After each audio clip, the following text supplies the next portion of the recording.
Di pesisir utara Pulau Jawa, terbentang sebuah kawasan yang menjadi pertemuan antara daratan dan lautan. Di balik rimbunnya hutan mangrove, tersimpan kehidupan yang menjaga keseimbangan ekosistem pesisir. Inilah Mangrove Center Tuban, sebuah kawasan yang bukan hanya menawarkan keindahan panorama, tetapi juga menjadi benteng alami pantai, habitat berbagai flora dan fauna, serta ruang belajar tentang pentingnya pelestarian lingkungan. Hari ini, saya bersama 4 rekan datang ke Mangrove Center Tuban untuk mengenal kawasan ini lebih dekat. Bersama Bapak Mansur, pendiri Mangrove Center Tuban, kami akan menelusuri kisah awal berdirinya kawasan ini, perjuangan melestarikan hutan mangrove, hingga perkembangannya menjadi destinasi wisata edukasi di Kabupaten Tuban. Bagaimana awal dari ketertarikan Bapak terkait hutan mangrove? Karena karena kami hidup di Pantai Jenuh, pesisir pantai, dan di dalam Pantai Jenuh itu makin hari tanahnya itu pantainya itu makin terkikis oleh abrasi air laut, sehingga kondisinya itu makin hari makin memprihatinkan, di mana abrasinya makin tinggi. Lah kami selaku masyarakat di sekitar yang hidup di pantai itu merasa khawatir, sehingga dengan bentuk kekhawatiran itu kami melakukan penanaman mangrove dan pembibitan mangrove. Penanaman mangrove, karena penanaman mangrove itu butuh bibit, maka kami selain menanam, kami juga melakukan penangkaran bibit untuk penanaman jangka jauh dengan tujuan mencegah atau mengurangi adanya abrasi di pesisir pantai gitu. Bagaimana proses transformasi tempat ini dari yang awalnya mungkin sekedar lahan konservasi hingga kini sukses menjadi destinasi edukasi yang ramai? Nah gini, jadi dulu di sini itu awalnya itu kebun kelapa. Tuban itu terkenal dengan sentra kelapa, dan sentra kelapa di Kabupaten Tuban itu ada di pesisir Desa Jenuh. Ada di pesisir Desa Jenuh. Lah lama-kelamaan pohon kelapa itu kan banyak hamanya, akhirnya lama-kelamaan pohon kelapa yang ada di Jenuh itu mati, habis total. Lah pada saat habis total itu ada budaya masyarakat Jenuh itu menjual pasir laut untuk bahan bangunan, untuk bahan buruk, untuk macam-macam, sehingga diperparah dengan adanya ombak abrasi yang besar, dan yang kedua diperparah dengan pengambilan dan penjualan pasir keluar daerah, maka lama-kelamaan habis. Nah dari situlah akhirnya yang kita tempati ini, kantor Mangrove Center itu dulunya adalah laut. Maka perlahan kami menanam mangrove sedikit demi sedikit dari tahun 83 sampai tahun 97 itu secara intens. Nah kenapa kita batasi tahun 97? Karena tahun 97 itu kami mulai dibantu oleh masyarakat di sekitar. Setelah masyarakat mau membantu itu karena masyarakat itu sudah mulai peduli karena ketertarikan dari manfaat mangrove untuk makanan ternak, mencegah abrasi dan lain sebagainya. Akhirnya masyarakat mau membantu. Akhirnya mulai tahun 97 itu kami bentuk kelompok tani hutan KTH Wana Bahari, sehingga awal kami ada organisasi itu 97, tapi mulai tahun 71, 73 sampai 97 itu kami melakukan penanaman mangrove itu secara swadaya dan sendiri, dan itu menghasilkan luasan yang sangat banyak, sehingga Desa Jenuh yang asalnya hutan kelapa menjadi lahan yang mudah kena abrasi karena ombaknya besar dan pasirnya dijual. Akhirnya setelah jadi hutan mangrove sekarang, dan alhamdulillah sudah bisa digunakan untuk kegiatan itu perkemahan, pendidikan lingkungan, prakteknya anak magang dan lain sebagainya. Dari kelompok tani mangrove dari kelompok tani pantai, kelompok tani hutan Wana Bahari, akhirnya kami menyebar di seluruh Kabupaten Tuban. Kami bentuk kelompok Forum Komunikasi Peduli Lingkungan Pesisir Pantai Tuban, akhirnya berkembang menjadi Yayasan Mangrove Center sampai sekarang ini. Ayo. Apa tujuan utama pengelolaan kawasan mangrove di wilayah ini? Ya tujuannya supaya bermanfaat bagi orang lain. 1, untuk pendidikan lingkungan. 2, untuk kegiatan-kegiatan yang lain yang bersifat itu pendidikan. Terus yang ketiga untuk pemberdayaan ekonomi kerakyatan, dan yang keempat untuk pelestarian pesisir pantai.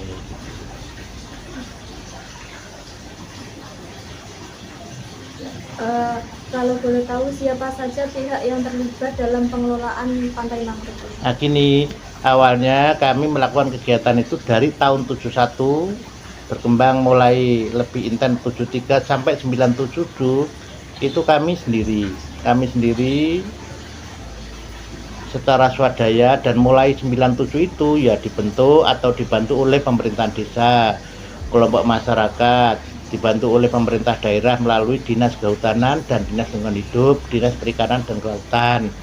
Kemudian dibantu oleh baik itu tingkat 2 maupun tingkat 1. Kemudian dibantu oleh KLHK. KLHK itu Kementerian Lingkungan Hidup dan Kehutanan, yang bertanggung jawab atau yang melakukan kegiatan KLHK itu lewat DAS Solo, karena Tuban itu wilayahnya adalah wilayah hutan DAS, daerah aliran sungai Solo, yang kantornya di Solo. Dan sekarang juga semuanya terlibat, ya masyarakat dan lain sebagainya, setelah bisa memanfaatkannya. Ada berapa jenis tanaman mangrove yang saat ini dibudidayakan di sini, Pak? Tanaman mangrove itu semuanya ada, semua jenis mangrove ada, tapi tidak banyak. Ya 1-2, karena apa? Untuk keanekaragaman hayati. Tapi yang paling banyak kami kembangkan di sini dengan alasan cocok.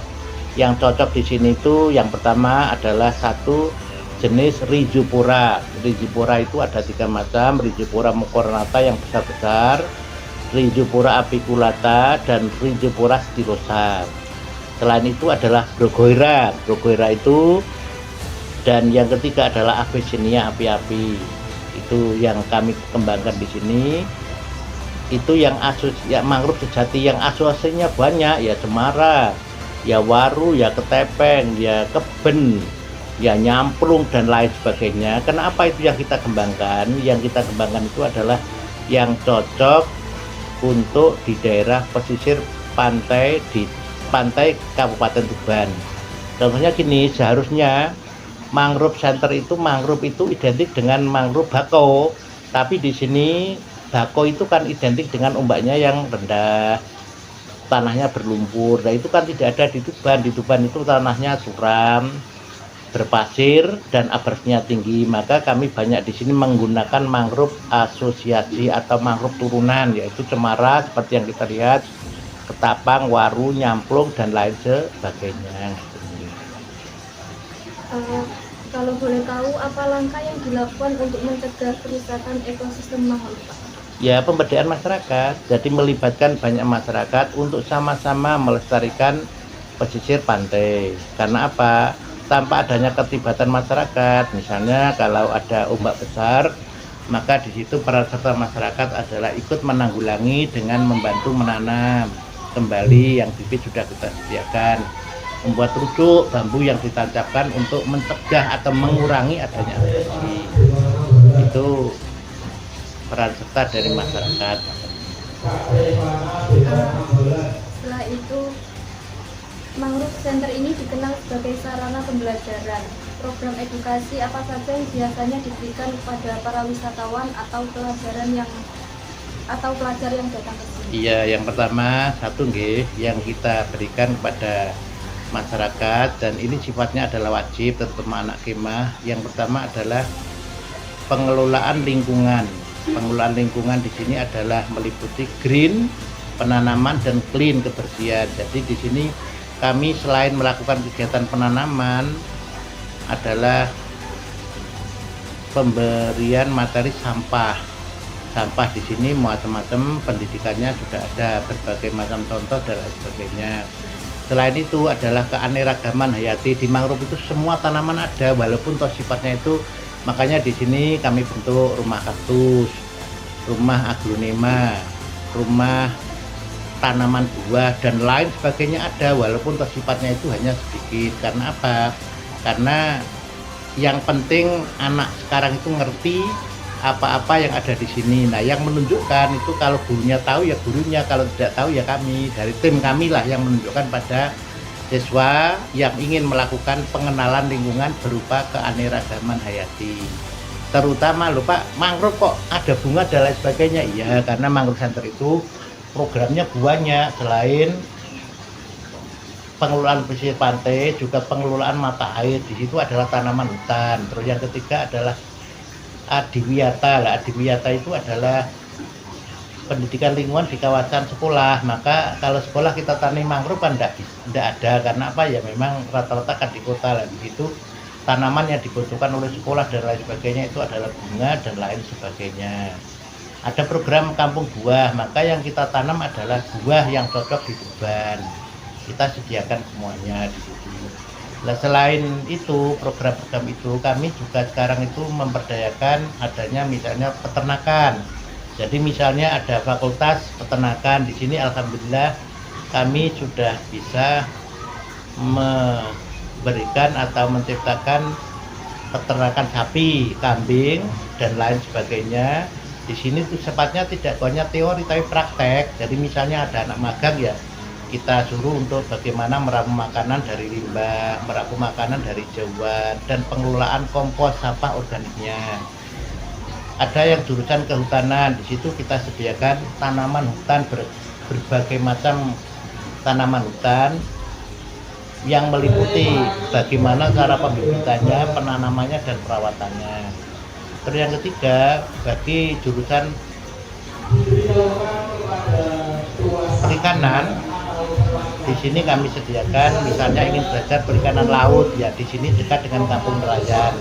Kalau pengen penyiaran darat, yaitu perikanan dengan memelihara ikan, alhamdulillah di sini saya Mangrove Center itu sudah punya develop untuk perikanan darat, yaitu peternakan ikan air tawar, misalnya macam-macam ya, patin, bawal, nila, apa itu lele dan lain sebagainya, itu dalam medan itu sudah banyak. Itu juga pendidikan adiwiyata dan lain sebagainya, itu kegiatan utama dari Mangrove. Bagaimana pengaruh perubahan iklim terhadap keberlangsungan ekosistem mangrove? Ya, sangat berarti. Jadi gini, apapun yang berubah, maka di dalam perubahan itu pasti akan mempengaruhi ekosistem lainnya. Misalnya antara musim hujan dengan kemarau, itu sudah barang tentu pengaruh pengaruh kondisi tanaman, kondisi ikan, kondisi ternak dan lain sebagainya, itu sudah barang tentu akan mengalami perubahan juga. Nah, disinilah kami peka terhadap perubahan-perubahan itu, baik itu dalam skala yang lama maupun perubahan secara temporer sesaat gitu. Misalnya ini musim hujan, kemarin musim hujan itu mungkin 1 minggu sekali disiram sekali. Tapi kalau musim kemarau seperti ini, tanaman yang ada di sekitar kantor dan lain sebagainya yang ada sekitar 12 hektar untuk budidaya tanaman itu ya setiap hari kita siram. Karena apa? Adanya perubahan iklim. Terus begitu juga perubahan iklim yang berakibat pada meningkatnya air laut. Nah, ini juga akan menimbulkan abrasi. Nah, di situ kami juga menanggulangi dengan cara satu, meninggikan rusuk, mempertebal rusuk dan lain sebagainya supaya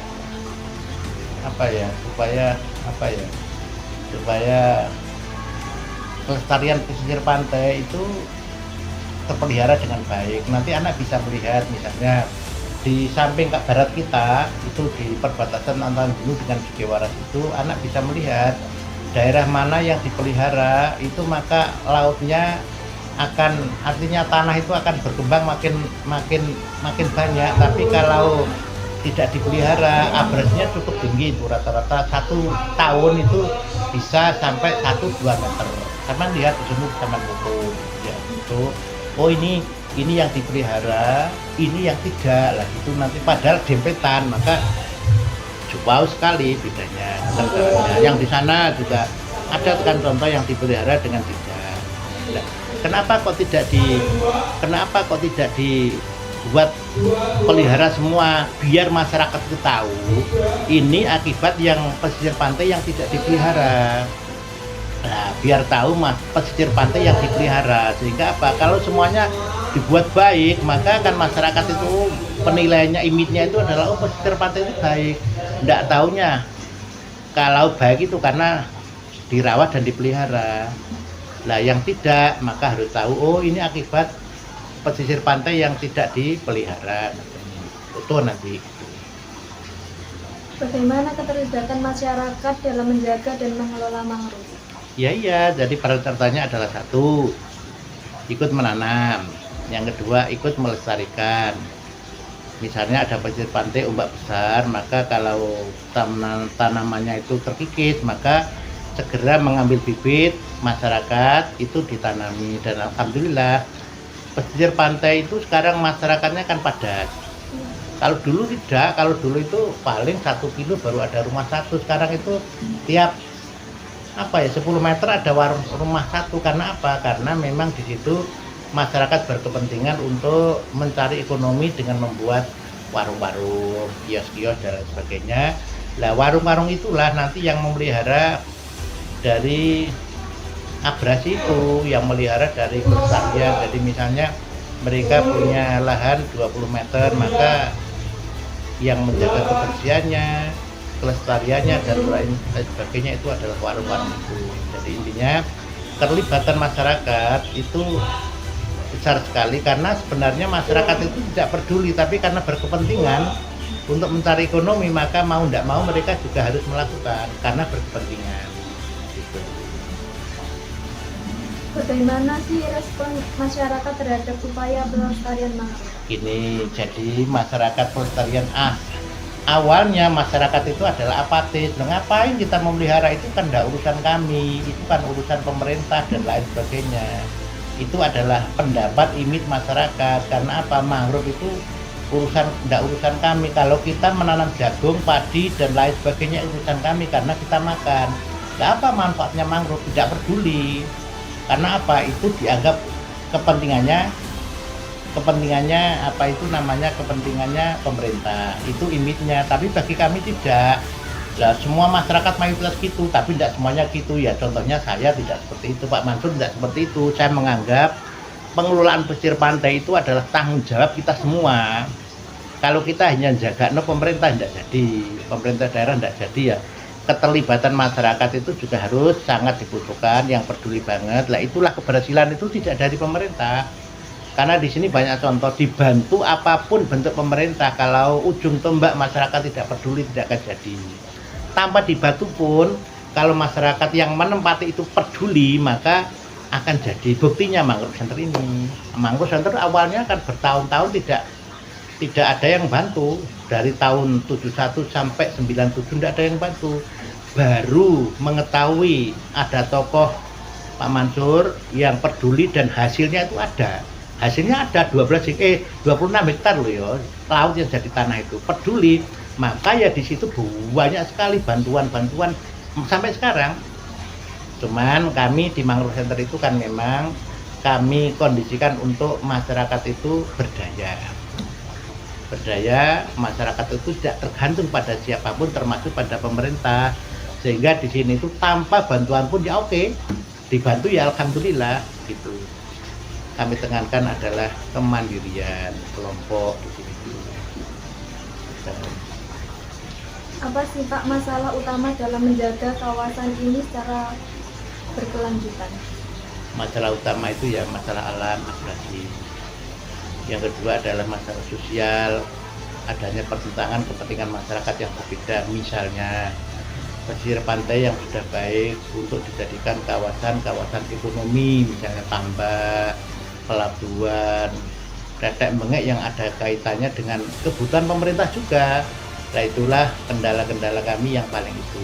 Cuman apapun bentuk kegiatan masyarakat bagi kami adalah tidak merupakan kendala, itu adalah sebuah pembelajaran supaya kita pemerhati lingkungan, teman-teman di pengurus Mangrove Center itu lebih peka dan lebih peduli gitu. Adakah rencana pengembangan kawasan mangrove untuk kedepannya? Ada terus, jadi kami itu jadi terus melangkah dan alhamdulillah gini loh, Yayasan Mangrove Center itu kan kelompok tani kami pribadi ya berkembang menjadi kelompok tani Wana Bahari Sedesa Jenuh. Jadi wilayahnya itu kelompok tani hutan Wana Bahari itu ruang lingkupnya adalah Sedesa Jenuh. Nah, terus kami kembangkan lagi wilayah se-Kabupaten Tuban. Maka semua kelompok tani yang ada di Tuban yang punya pantai itu ada kelompok taninya, misalnya Sumilir, Panduri, Pantai Dermaga, Kretek Bengek dari Palang sampai Membancar Hulu sana itu ada pengurusnya. Nah, di antara pengurus Kabupaten Tuban itu kita ikat dalam bentuk organisasi namanya Forum Komunikasi Peduli Lingkungan Pesisir Pantai Tuban. Itu berdiri pada tahun 2000. Tapi dulu pada saat berdiri itu karena kami belum punya power ya, pada saat mendirikan itu ya kita lesian di pantai, enggak punya rumah, enggak punya kantor, ya lesian di pesisir dulu.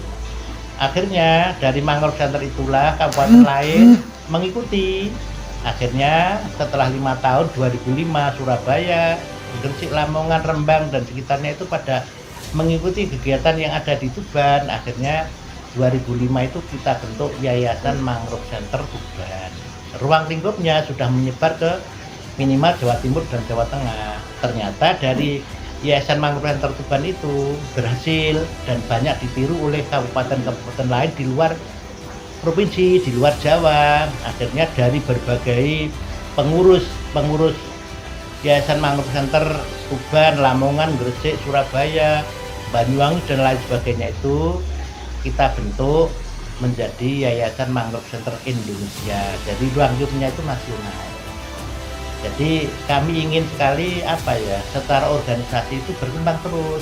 Tetapi tidak hanya organisasi, kami secara kewilayahan, secara kegiatan kami juga ingin banyak kegiatan. Maksudnya selalu berkembang karena apa? Karena ya pengen kami kelestarian mangrove itu bisa terjaga dan bisa berkembang. Karena apa? Semua tahu bahwasanya kelestarian alam mangrove, terutama mangrove, perkembangan pemberdayaan mangrove dan lain sebagainya itu salah satu untuk menanggulangi perubahan iklim. Itu masalah nasional. Bagaimana upaya meningkatkan kesadaran generasi muda terhadap pelestarian lingkungan, Pak? Ya itu, ya memberikan penyuluhan. Misalnya kalau ada anak kemah, kami kan sering minta waktu untuk melakukan itu. Seperti anak-anak melakukan penelitian, sebetulnya dosenmu itu cerdas. Dosenmu itu gini, kalau anak itu tidak bisa memberi tugas, kalau anak mahasiswa itu tidak diberi tugas, nggak mungkin mau melakukan wawancara belajar tentang mangrove. Karena diberi tugas, akhirnya anak-anak secara kelompok datang ke sini untuk melakukan penelitian tentang mangrove. Dari sini anak-anak akan tahu mangrove itu apa, caranya bagaimana, perkembangannya bagaimana lah. Akhirnya di antara 5-6 anak yang melakukan penelitian, saya yakin 1-2 ada yang tertarik. Dan dari yang tertarik itu nanti akan mengembangkan di desanya masing-masing. Jadi kami itu selalu kalau ada anak sebenarnya yang kami senang itu ya kalau sehingga kami itu dengan dosen-dosenmu itu kan yang minta untuk mahasiswa itu diberi tugas supaya terus lagi sekarang itu setiap fakultas, setiap perguruan tinggi itu sekarang kan punya organisasi lingkup akademisi, yaitu misalnya Mapala dan lain sebagainya. Itu adalah anak-anak ujung tombak kami. Misalnya kalau di Uniro itu punya Maipal, kalau di IAINO itu punya Elvira, kalau di Unang punya Lontar, punya ada semua, di Muhammadiyah juga punya. Dan dari anak-anak itu maka setiap saat kan kita kumpul, kita berikan motivasi lah. Pak Mansur memang sangat peduli pada hal-hal seperti itu dalam rangka meningkatkan peran serta mahasiswa, siswa dan lain sebagainya. Kalau siswa itu malah banyak. Sekolah Adiwiyata itu mesti siswa-siswanya setiap 1-2 bulan sekali diajak di sini untuk pembelajaran sampah, terutama sampah satu. Maunya itu silakan yang lain. Pesan apa yang ingin disampaikan kepada masyarakat mengenai pentingnya menjaga lingkungan lewat Mangrove Center ini, Pak? Ya, pentingnya adalah satu, kebersamaan. Bersama kita bisa bersatu kita luar biasa. Untuk mahasiswa dalam belajar itu jangan setengah-setengah. Karena apa? Dari sifat yang bersungguh-sungguh itu nanti saya yakin barokahnya memelihara alam itu besar sekali. Saya yakin akan meningkatkan pula barokahnya anak-anak mencari ilmu. Itu pesan saya. Sehingga jangan melakukan penelitian itu jangan karena tugas ya, jangan saya ingin bisa gitu. Yang terpenting itu adalah saya ingin bisa supaya apa? Supaya nanti selain tugas saya selesai, tapi hasil dari penelitian itu kalau hanya untuk penelitian perintahnya guru ya rugi kamu, ya toh? Ya rugi. Jadi bagaimana apa ya nak ya? Bagaimana kamu bisa mengaplikasikan, menerapkan dalam kehidupan sehari-hari. Misalnya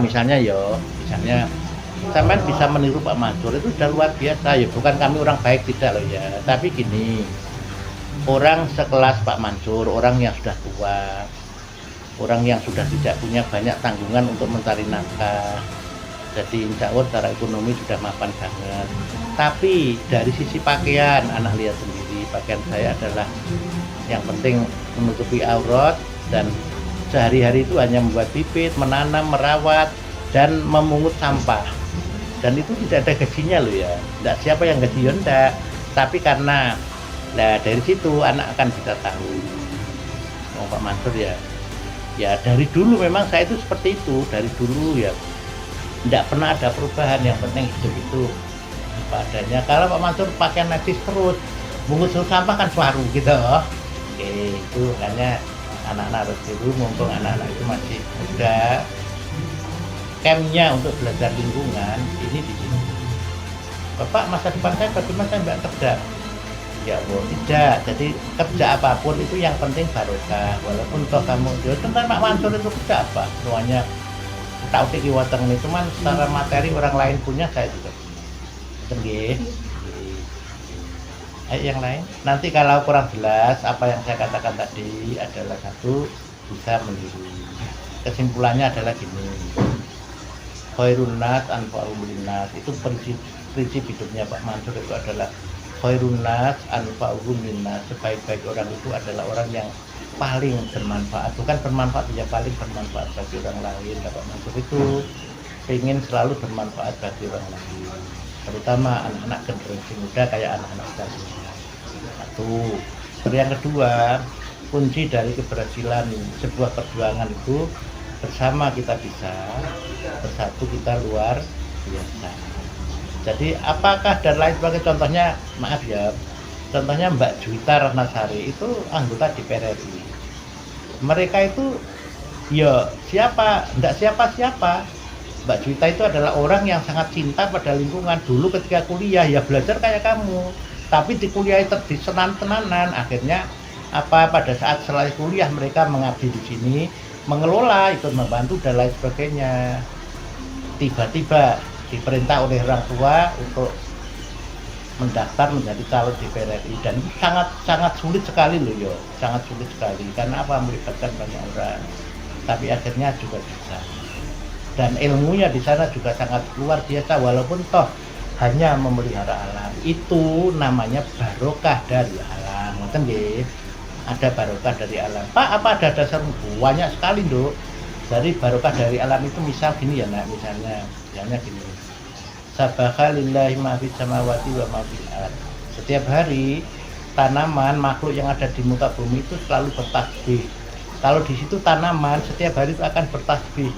Bertasbih itu ya berdoa kepada Allah, mendoakan siapa yang menanam. Nah, dari situ misalnya anak menanam 1000 tanaman, hidup semua, maka kayak Pak Mansur setiap hari itu tanaman itu kan bertasbih mendoakan Pak Mansur. Makanya sudah setua ini 70 tahun masih sehat. Bekerja tapi hasilnya maksimal. Itu namanya barokah gitu teman-teman. Gitu. Ada orang yang penghasilannya itu besar sekali. Penghasilan besar sekali, bayaran tinggi, tapi tidak punya apa-apa. Karena apa? Ya sing anak sakit, tembengnya itu ada saja kita. Oke, dan ya. Di balik keindahannya, tersimpan pesan bahwa menjaga alam adalah tanggung jawab kita bersama. Semoga kawasan ini terus lestari dan menginspirasi lebih banyak orang untuk peduli terhadap lingkungan. Perjalanan kami di Mangrove Center Tuban mungkin telah usai. tetapi pelajaran yang kami dapatkan akan terus kami ingat. Terima kasih telah mengikuti perjalanan kami. Sampai jumpa di dokumenter berikutnya.